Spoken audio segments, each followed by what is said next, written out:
Hello everyone, what's up? Welcome back to another video, and today I'm going to be doing another darts video, and I'll be talking about the Grand Slam of Darts, which starts on Saturday and goes on for just over a week in Wolverhampton. So I'm just going to be doing my predictions in this video. Just go through all the groups. This is a tournament with a group stage, so it's quite fun.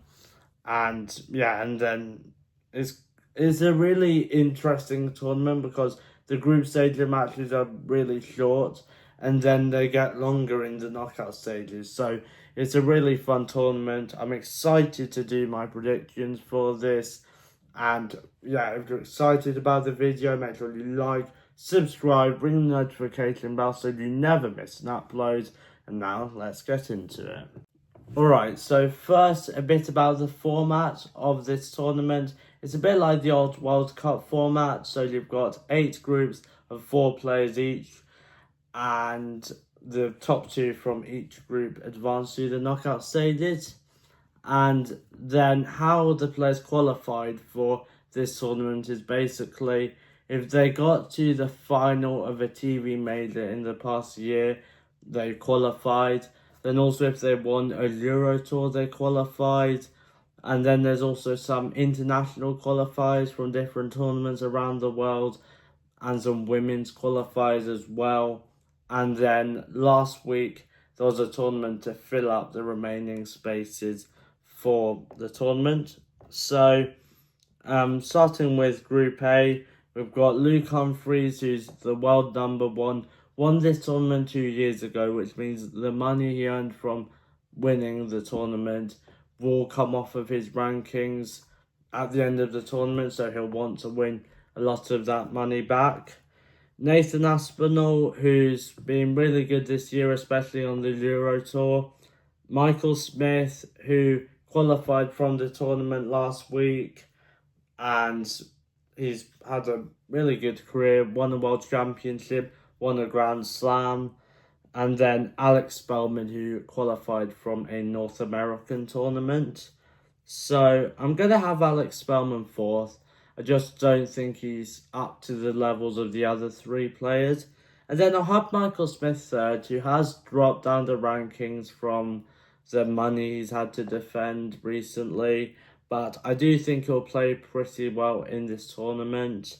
And then qualifying, I'll go with Nathan Aspinall in 2nd, who's been really good this year. And then Luke Humphries, I think, will win the group. Then Group B, we've got Chris Dobey, Damon Heta, Martin Lukeman, who made the final of this tournament last year, and Jurien van der Velde, who got to the final of the World Youth Championship last year. So I'm going to have Martin Lukeman 4th, then I'll have Jurien van der Velde 3rd, who got really close to winning the World Youth Championship last year. Then I'll have Chris Dobey 2nd and Damon Heta 1st, but the 2 probably most predicted to get out of this group will be Chris Dobey and Damon Heta, but both of them haven't been as good on TV majors as they have been on the Pro Tour, so it'll be interesting to see how that group turns out. Group C, we've got one of my favourite players, Stephen Bunting, Martin Schindler, who's really good on the Euro Tour, Luke Woodhouse, who's a solid player, and then Alexis Toilo, who replaced Lawrence Alagan, who's had to withdraw due to health reasons. Best wishes to Lawrence Alagan, get well soon. And that is from being the runner-up to Lawrence Alagan in an Asian tournament. And I'm going to have Alexis Toilo 4th. Again, I'm not that sure if he's up to the levels of the other 3 players. Martin Schindler I'll have 3rd because he hasn't, a bit like Chris Dobey and Damon Heta, he's not been as good on the TV majors as he has been on the Pro Tour and the Euro Tour. Luke Woodhouse 2nd, solid player, and I'm going to say Stephen Bunting wins that group. But with really short matches in the group stage, it can get quite unpredictable, which is one of the fun things about this tournament. Then Group D, we've got James Wade. It's had a great 2025, getting to two major finals. Gerwyn Price, who again has had a great 2025. Then we've got Stefan Belmont and Ricky Evans, again, one of my favourite players who qualified through the tournament last week. And then Stefan Belmont qualified through the Challenge Tour, which is kind of a tournament for non-tour card holders. So that's where he's got in. And I'll have him fourth again, not sure if he's got maybe the experience of these big TV majors compared to the others. And now this is controversial. As I said, it's short matches, anything can happen. I'm having Gerwyn Price third. I know he's been really good this year, but I just think he's not going to get through. Ricky Evans second and James Wade first. I think James Wade will win the group. As I said, he's been really good this year. But Ricky Evans, when he plays on TV majors, he can be really good, especially in the World Championship. But I actually think he's going to get through. I think he's a great player, a real entertainer, and yeah, that's why I think he's going to get through. Alright, so moving on to Group E, we've got Luke Littler, the reigning world champion, Daryl Gurney, who won the World Cup for Northern Ireland, Karol Sedlacek, who qualified through that tournament last week, and then Connor Scott also qualified through that tournament. And I'm going to go with Connor Scott to finish bottom. He's just been a bit meh this year. Daryl Gurney will have to finish third because, again, as I said, it's short matches. Anything can happen. Karol Sedlacek, I think, will finish second and get out of the group. He's been really good this year. And, yeah, I think Luke Littler will top this group. Reigning Grand Slam champion, also reigning world champion. Group F, now this is a really good group. We've got Jan van Veen, the newly crowned European champion, Josh Rock, who also won the World Cup for Northern Ireland, Wessel Nijman, who's another really promising young talent, all of those three really promising young players, and then Lisa Ashton, who won the Women's World Match Play this year. I'm going to say Lisa Ashton finishes fourth. Then I'll say Wessel Nijman just misses out, finishes third, who played so good in the Grand Slam last year, but didn't win a match, so he'll be wanting to get out of the group this year. Josh Rock I'm going to have second, but Jan van Veen will be coming into this tournament full of confidence, and I think he'll win the group.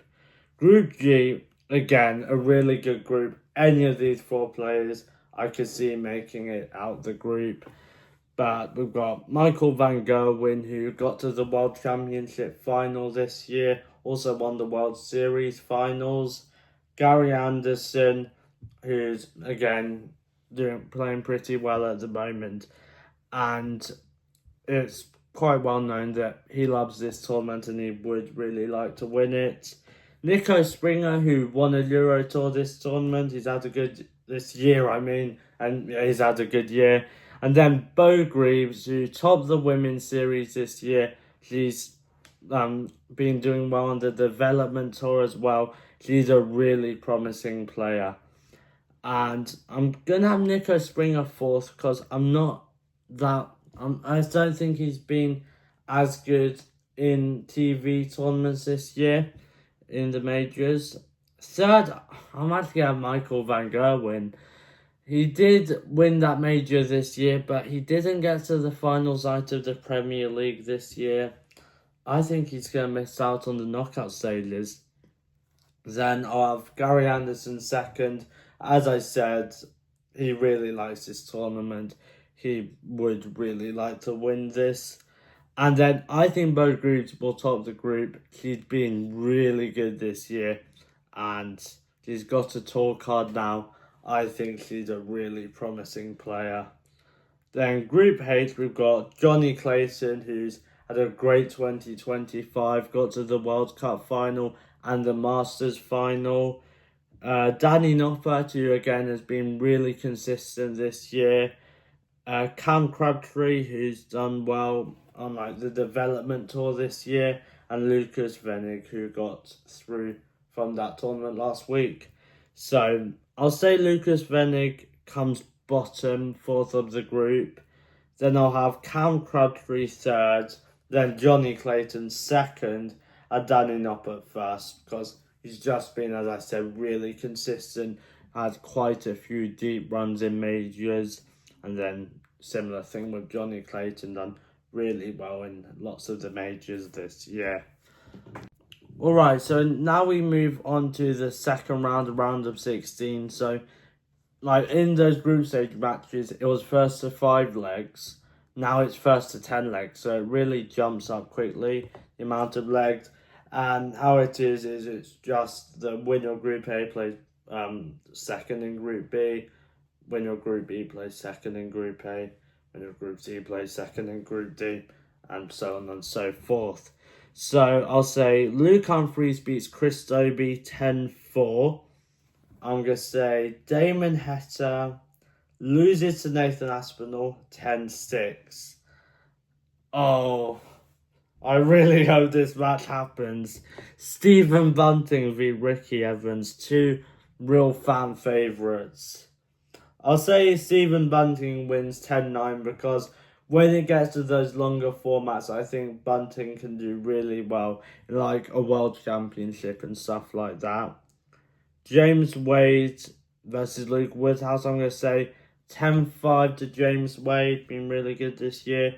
Luke Littler versus Josh Rock. This actually happened in the World Match Play semi-finals this year, and we had one of the greatest legs of all time, with the 9 data from Luke Littler. I'll say 10-9 to Luke Littler, but I think that'll be another great match. Jan van Veen v Karel Sedlacek. I'll say 10-6 to Jan van Veen. As I said, he'll be full of confidence in this tournament. Bo Greaves against Johnny Clayton. That could be some really good matches in this tournament. I'm going to say 10-8 to Bo Greaves. I really think this will be a great tournament for her. Then Danny Noppert against Gary Anderson. I'm going to say 10-7 to Gary Anderson. As I said, he really loves this tournament. I think he'll do well. Moving on to the quarterfinals, we're now on first to 16 legs. So Luke Humphries against Nathan Aspinall. I'll say 16-13 to Luke Humphries, but again, I think that could be a great game. Stephen Bunting against James Wade. Wow. You know what? I'm going to say 16-15 to Stephen Bunting because, again, as I said, he really does thrive in these longer formats. Then Luke Littler against Jan van Veen. Wow, that could be a great game. I'll say 16-14 to Luke Littler. Then Bo Greaves against Gary Anderson. Wow. Gary Anderson got to the semi-finals last year. Had a great game against Littler. I'm going to say 16-15 to Bo Greaves though. I think he gets to the semis. Alright, semi-finals. Luke Humphries against Stephen Bunting. You know what? Stephen Bunting 16, Luke Humphries 14. I think Bunting makes the final. And then Luke Littler against Bo Greaves. What a game that could be. I'll say 16-13 to Bo Greaves, but I think that'll be really tight. Then Stephen Bunting against Luke Littler, the final. I'm going to say the winner is Luke Littler. He's just so good. I'll say 16-11 in the final. But there could be some really good games in this tournament. It could be amazing. And that concludes the video. Yeah, really enjoyed that. As I said, this could be a great tournament. And then, yeah, of course, please give me some video suggestions. I'm pretty busy at the moment, but I'm trying to do as many videos as I can. But yeah, let me know your predictions as well. And as I said at the start of the video, like, subscribe, and one thing left to say. Bye and peace.